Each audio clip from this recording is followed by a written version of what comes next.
ya nuestra segunda hora con nuestro segmento de entrevistas con nuestro primer invitado del día de hoy. Nuestro invitado de hoy.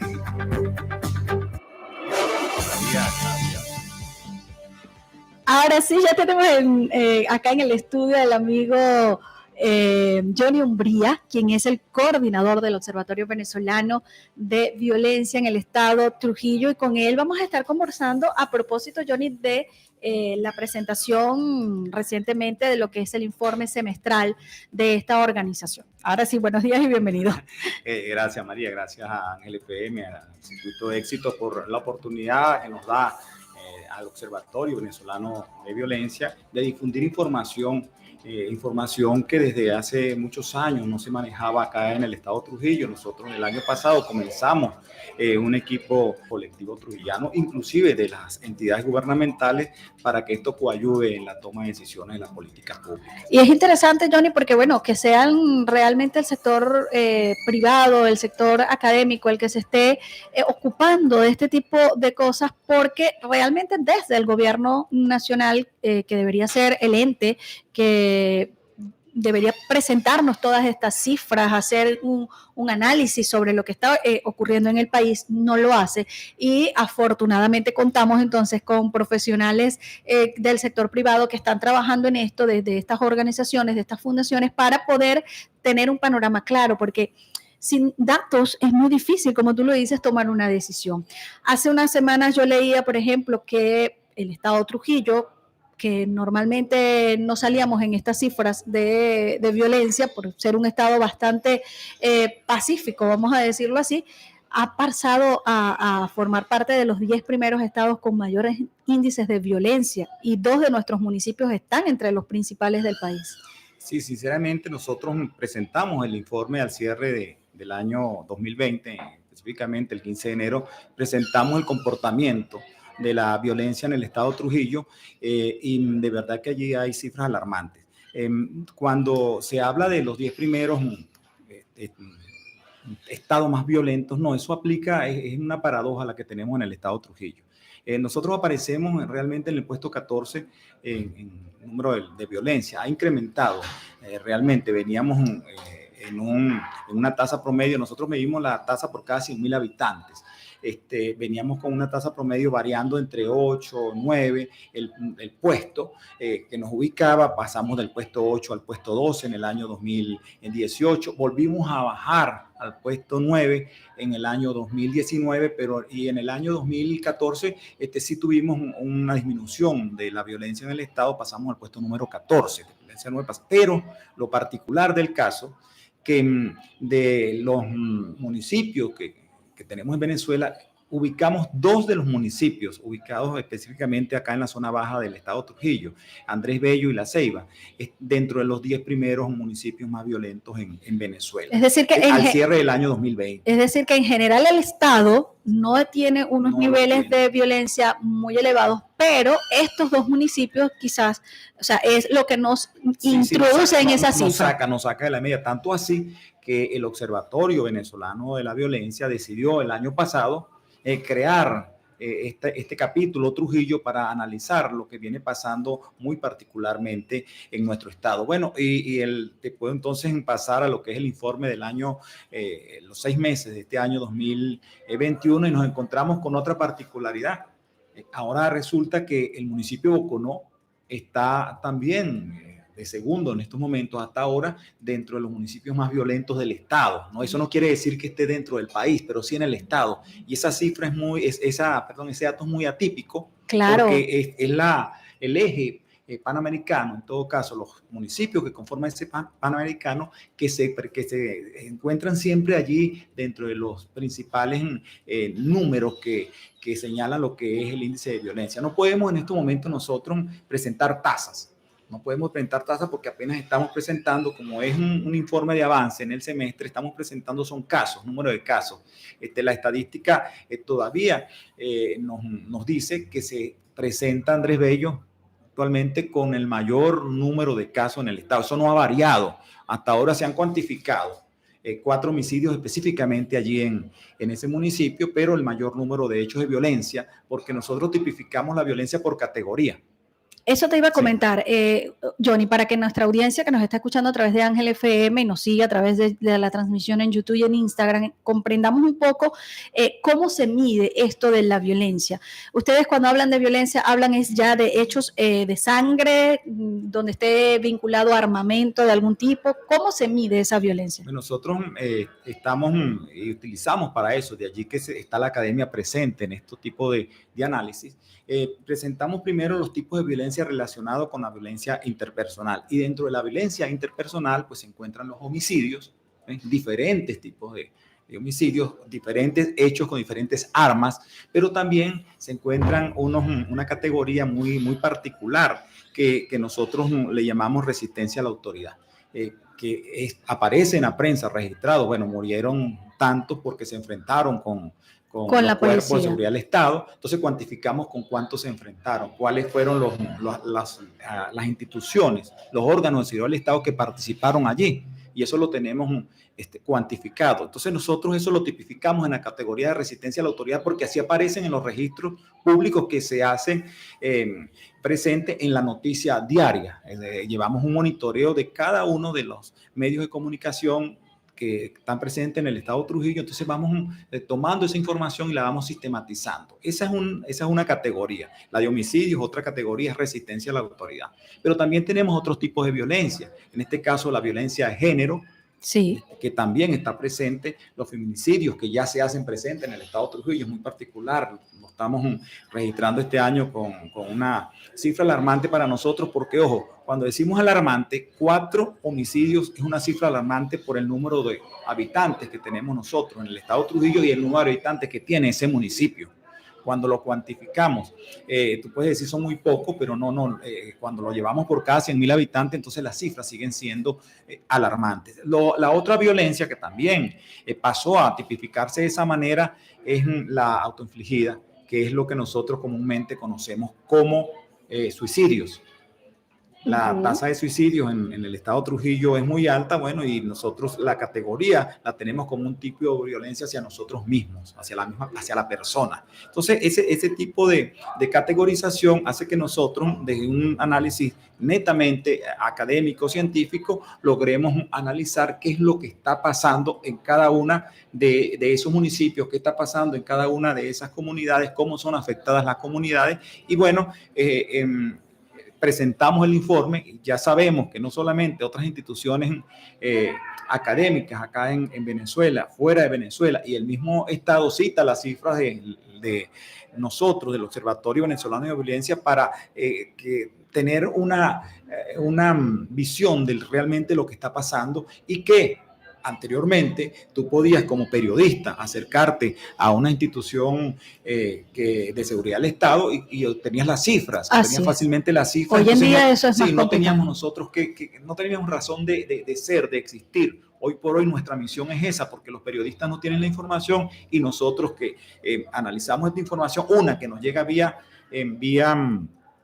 de medios de comunicación, pero otras que nos llega directamente a través de los afectados. Entonces vamos cuantificando esta información y la vamos sistematizando. Ahora, estos índices que ustedes miden solamente están en la parte de la violencia, ya nos has explicado un poco. La parte de la criminalidad no es cuando hablamos de criminalidad ya no hablamos del tema de hechos de sangre, sino los robos, ese tipo de elementos se toman en cuenta. Sí, también eso está dentro de otro tipo de violencia, está dentro de otra categoría. Allí tenemos entonces robo, tenemos hurto, la diferencia cuando se usa arma, cuando no se usa.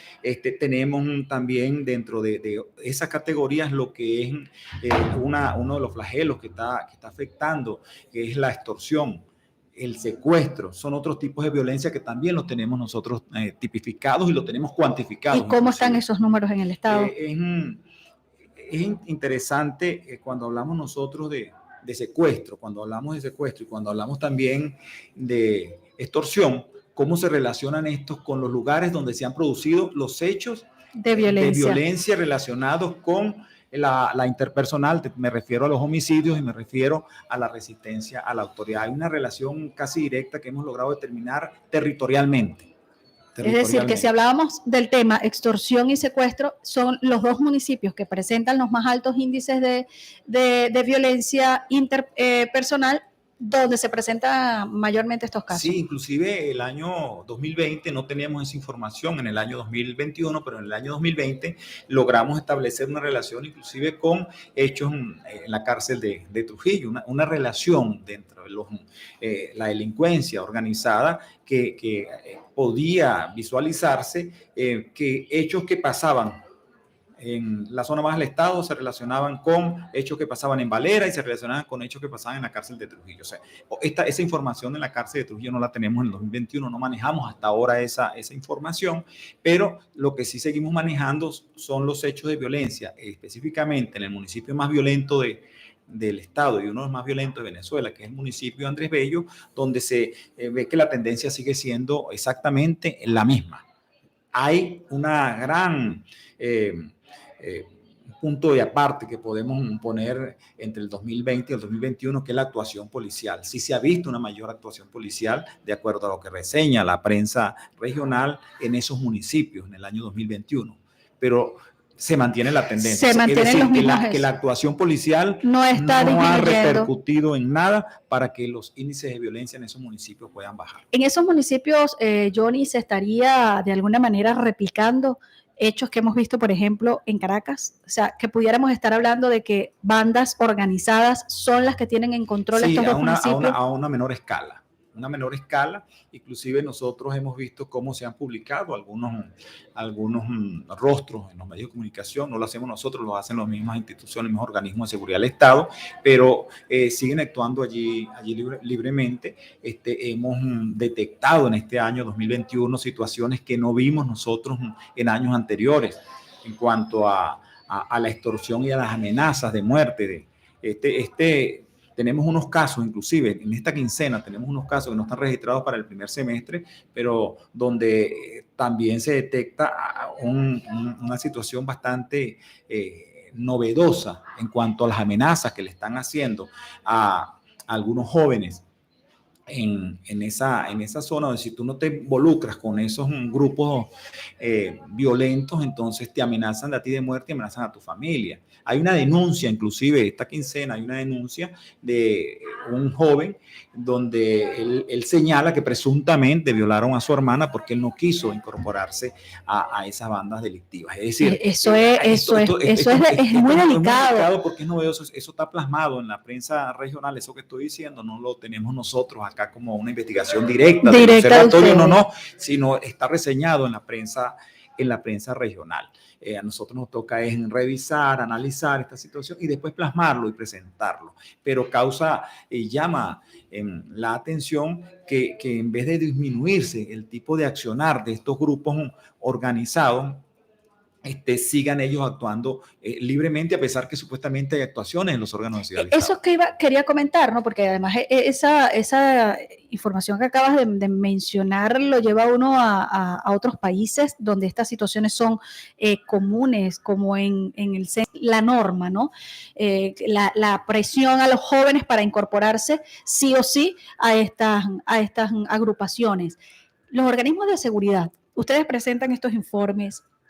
Supongo que ustedes le harán llegar algo de esto a los organismos de seguridad. ¿Ha habido algún tipo de pronunciamiento, de observación? No lo hacemos llegar en forma directa porque tenemos esta información pública. Esta información que venimos a presentar es pública. Eso está en una página web donde cualquier venezolano, cualquier trujillano puede acceder. Escribe solamente OVV o Observatorio Venezolano de Violencia en Google y ahí te sale directamente la información y te sale por los estados. En este momento nosotros tenemos presencia en 16 estados. A partir del año, más de 16 estados, porque ya se ha incrementado tanto los índices de violencia. Es que hay una paradoja en Venezuela, nosotros tenemos una paradoja. Nosotros, si leemos el informe de la Oficina de Planificación del Gobierno Nacional, los índices que presentan allí, ahí solamente te hablan de una situación que ellos consideran que ha mejorado los niveles de vida, y yo invito a que lean ese informe. Entonces, la información que nosotros manejamos es todo lo contrario.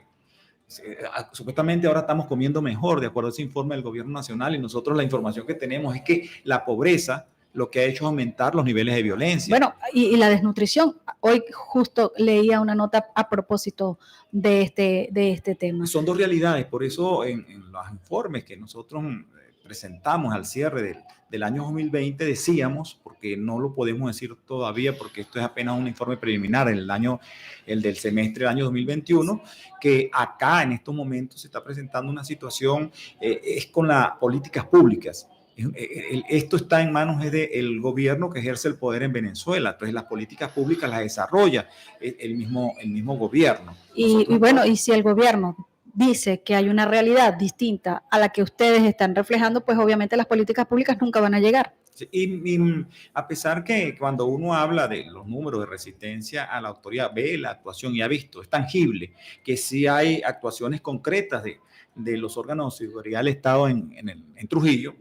Tú no puedes decir que no hay, no están actuando. Lo que está fallando es la forma de hacerlo, es la política pública. ¿Por qué? Porque siguen manteniéndose esos niveles.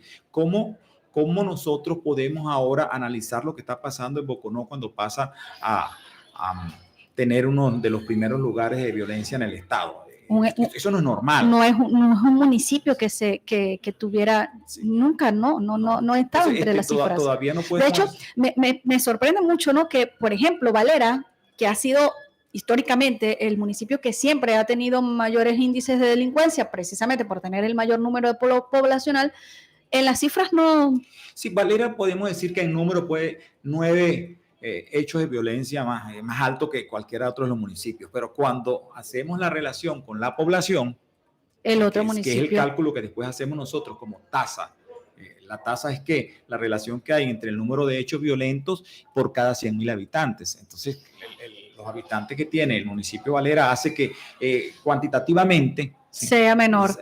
Se vea como mayor el número, pero realmente es menor, no está en los primeros lugares. ¿Qué hicimos nosotros para poder analizar el estado de Trujillo? En estos momentos lo tenemos en cuatro, zonificamos la violencia en 4 estratos. Uno, la zona baja, el eje panamericano. Otro, la zona media del estado. Tenemos otro que es la zona alta, y Valera aparece como la zona metropolitana. O sea, se hace el estudio aparte de Valera y obviamente aquí también se han encontrado hechos de homicidio, encontramos extorsión, encontramos situaciones pero que han sido inclusive más controladas que en los municipios. Esto que te estoy señalando. Eso iba a comentar. La situación de la zona panamericana, hasta el momento ustedes no han observado que se esté migrando hacia Valera. No, ellos se mantienen allí en esta zona, inclusive la relación que tienen ellos es que no es el estado de Trujillo nada más.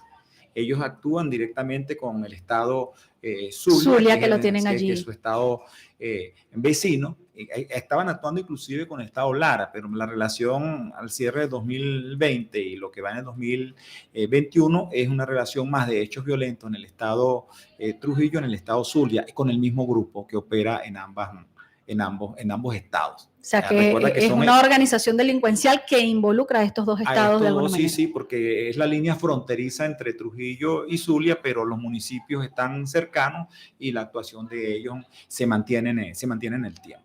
Bien, no, de verdad que es bien interesante todo el trabajo que ustedes vienen desarrollando, Johnny, porque pues es una fotografía, es un saber dónde estamos parados, ¿no? Un saber en qué estado, qué condiciones tiene el estado en el que vives y además que esto se está realizando a nivel nacional. Sí. Incluso muchas de estas cifras, tú lo decías, lo toman organizaciones no solamente nacionales, creo que muchos informes que se ponen a nivel internacional de algunas ONG sobre derechos humanos están basados también en datos que recogen del Observatorio de Violencia. Es así, somos una referencia en este momento porque de allí esa alianza estratégica entre estas organizaciones no gubernamentales y profesores universitarios. La universidad está involucrada en esto con sus investigadores, es decir, los números que presentamos son muy serios, los análisis son serios, cada 15 días hacemos un reporte, hacemos los análisis, vemos si la información que está saliendo en la prensa regional es válida, es veraz. Sí, es veraz, es toda una investigación donde tenemos un equipo no solamente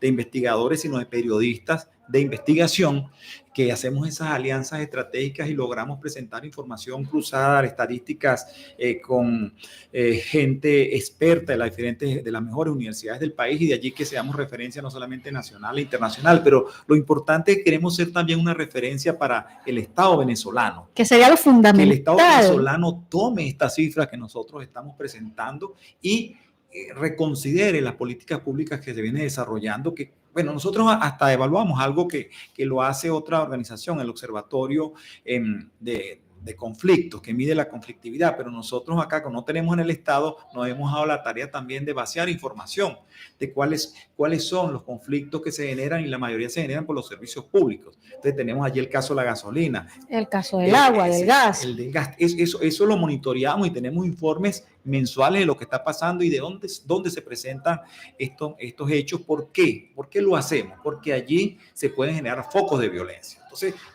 jugamos allí adelantado para ver dónde se está generando la situación y monitorear si en ese lugar se presenta un hecho de violencia, y nosotros poder identificarlo, poder contabilizarlo. Ahora, el financiamiento de este tipo de trabajos es importante, es fundamental, porque estás hablando de un grupo de profesionales que se están vinculando. ¿Ustedes tienen recursos que vienen de la inversión privada o de alguna organización internacional que los está apoyando? Sí, nosotros estas investigaciones las hacemos con apoyo internacional. La Unión Europea, en este caso, otras organizaciones son las que dan el financiamiento para que esto pueda funcionar. Pues esto implica, en el estado de Trujillo somos 2 personas nada más, en Mérida son 4. Imagínate. Y 2 personas, mira toda la información que tienen que levantar. Tenemos que levantar mucha información, pero como somos nuevos, acá en Trujillo, como ya Mérida, ya va en 4 personas, porque cada vez se profundiza más esta información. Y con los problemas que tenemos en estos momentos de movilización, esto implica una dedicación en cuanto a las horas que tienes que dedicarle, si tienes internet, no tienes internet, quién está dando la información, y muchas veces tienes que ir al sitio a validar esa información, pero estamos nosotros en el terreno que nos gusta, que es la investigación, que nos tocó migrar a muchos para el tipo de investigación que se está haciendo en la violencia. Bueno, era una necesidad para todos nosotros, para los venezolanos, conocer, porque cómo esto no afecta solamente la política pública, como hablamos del gobierno nacional, del Estado venezolano. Pero es que la gente tiene que saber qué es lo que está pasando en su municipio, qué está pasando en su entorno. Porque todos esos índices incluso pueden derivar en si una persona decide o no hacer una inversión en un lugar, o sea, en un municipio. O sea, si yo que quiero hacer una inversión en el Estado de Trujillo, yo miro en qué municipio mi inversión va a estar más segura. Y si yo tengo un municipio donde hay unos altos índices de criminalidad, obviamente allí yo tomo precaución. Y de allí que se calcula en tasa de violencia. Exactamente lo que está diciendo es lo que nosotros hacemos. Al cierre de este año 2021, a principios del año 2022, nosotros vamos a presentar ya el informe, y lo vamos a presentar con cifras ya crudas en cuanto a las tasas de violencia. Yo te puedo hablar por lo menos de un número en estos momentos, y decimos que al cierre teníamos nosotros 40 hechos de violencia, de los cuales 19 homicidios cuantificados. Tenemos aparte 21 en investigación, 21, resistencia a la autoridad. Teóricamente, resistencia a la autoridad, lo podemos conocer como se resistió, nosotros pudimos responder y terminó en violencia. Lo tuvimos que matar por defensa propia, o cualquier tipo de excusa que coloque el Cuerpo de Seguridad del Estado. Pero lo cierto es que fue neutralizado por los cuerpos de seguridad del Estado. Actuó allí, y eso es importante. Que realmente también esa neutralización haya sido porque venía una política de control, está por verse, porque muchas veces hemos conocido, los periodistas que conocemos la parte de sucesos, que muchas veces estos enfrentamientos son hechos hasta personales entre el funcionario policial y el delincuente. Y de allí que lo tipificamos como resistencia a la autoridad. No estamos nosotros en estos momentos como observatorio diciendo, bueno, es así o no es así. Lo que sí se mantiene es la tendencia del año 2020, que es una de las conclusiones del informe que tenemos de avance del primer semestre del año 2021. Sucede exactamente lo mismo. Hay más muertes por resistencia a la autoridad que por asesinatos directos cometidos por Es que los asesinatos también se tipifican, ¿no? Esos 19 asesinatos podemos decir que algunos son por grupos delincuenciales, otros son por pandillas. O personales. O personales, sí. Allí bueno, de hecho, por eso es que también muchas organizaciones no gubernamentales de derechos humanos en el país están alarmadas porque aquí en Venezuela se maneja mucho la figura del ajusticiamiento, precisamente. Sí, infanticidio, imagínate. Estamos nosotros presentando casos de infanticidio este año 2021. Es impresionante. Hemos presentado, logrado ver cómo no solamente infanticidios son por una u otra razón, tenemos lugares, sitios donde se ha consumado ese hecho, pero también hemos visto algo alarmante, que en los suicidios encontramos que un niño de 10 años se suicidó. O sea, eso es alarmante, lo que está pasando en Venezuela y lo que está pasando en Trujillo. El análisis lo estamos haciendo nosotros. Nosotros vamos más allá de las cifras. O sea, ¿qué está pasando en Venezuela? Que estamos viendo hechos muy atípicos. En el caso Trujillo nos corresponde a nosotros ver y vemos que los niveles de pobreza, el hambre que está pasando el trujillano es muy alta y obviamente hay una relación directa